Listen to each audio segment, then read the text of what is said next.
everybody. Welcome back to TARTLEcast.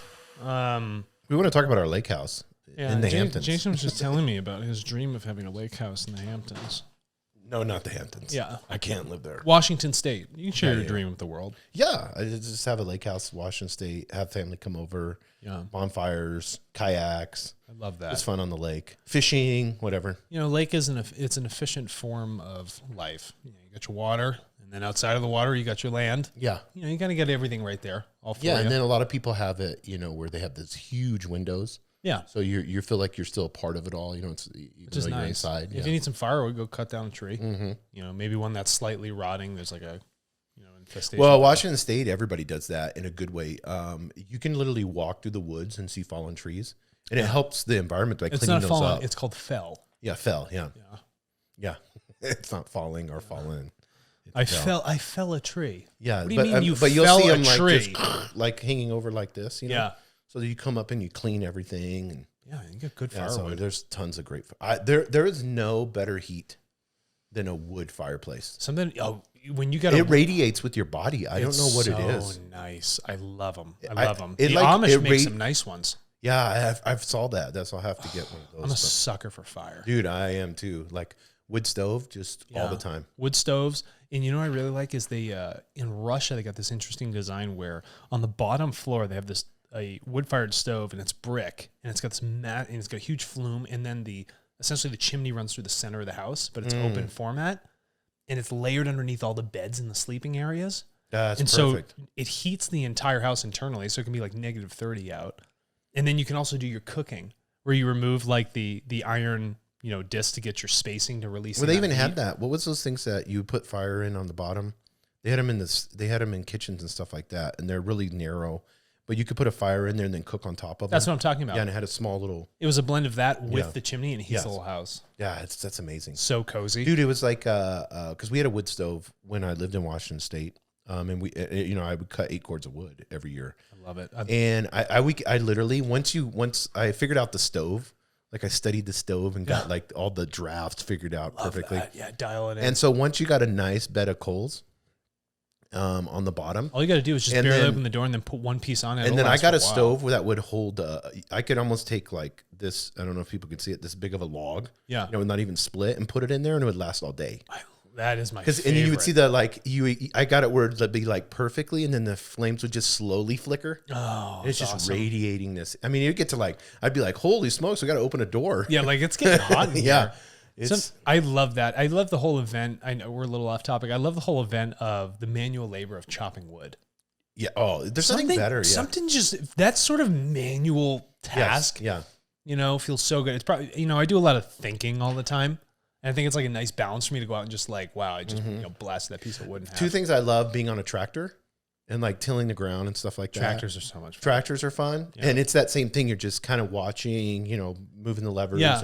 And then also rototilling's really fun for me. Yeah. Even if I'm having to hold a rototiller. I like weed whackers. Yeah. And weed whackers. Yeah. All that. And then, riding lawnmowers, those are all fun. But there's nothing better than chopping wood. No. And it's great physical exercise. Yeah. You're like kettlebell swinging almost. I get instant gratification of chopping wood. Yeah. With thinking and doing other things, it takes time when you're involved with a lot of people that are, towards a certain cause. But when you chop wood, it's like, yeah, 4 pieces of wood. Yeah. And I did that. It happened right now. And then you're like trying to figure out, how to stack it perfectly. Yeah, because I want the right amount of air to move through, and I want the water. Yeah, exactly. I used to take the ends, and then I would stack it like this, Yeah. And then in the begin, so that it would create this but you have to find the perfect pieces so it's stable. And then I put all the wood in there, and then it's like a natural, you get that airflow through there natural in the summertime. Yeah. It's done. It's drying it out. Mm-hmm. Love that. Well, especially here. That's the Lakehouse life. And we have this, I don't know if you call it a white paper or I think it is a white paper. It's a technical white paper called the Lakehouse. It's a new generation of open platforms that unify data warehousing and advanced analytics. So to make this simple, we've had data warehouses. So where they just take the data and they just, store it. Just keep it there. So it becomes stale. And it's also hard to remove that data from the warehouse. And maybe some warehouses, like consumer products, they'll only store certain items.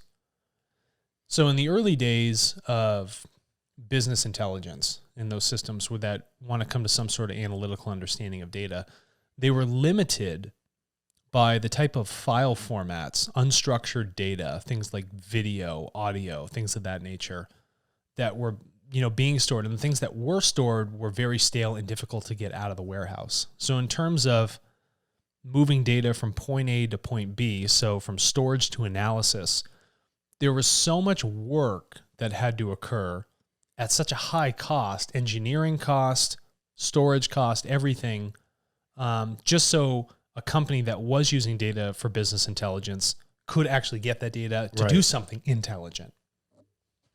So in this white paper, they come to the conclusion that we can move that data in the warehouse, these centralized warehouses, and move it into something called a lakehouse.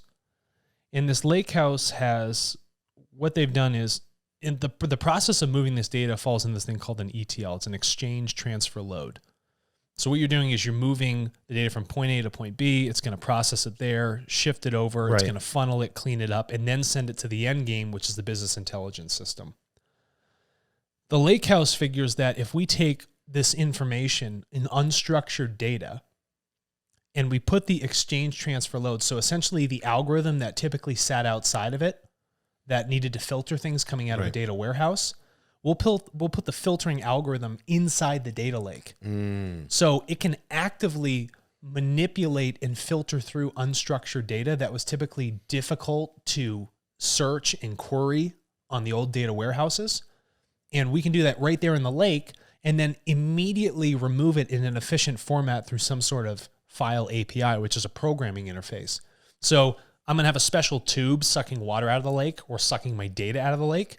And at the end of it, it's immediately going to go into a system that is efficient for machine learning, business intelligence, you name it. Reports, data science, BI, all that. All those things. So that sort of report, data science, and BI now in an efficient format, the amount of cost that you typically found in the old data warehousing and then trying to move that data, now what you can do is you can get very active data, actively stored, that's unstructured, and have its analysis done very efficiently. And the only cost involved in that is really having the engineers go in and put the time into a very specific algorithm to make sure that you're taking it out the way you want to take it out. I mean, like the data lake, the ETL, like you're talking about, is metadata caching and indexing layer.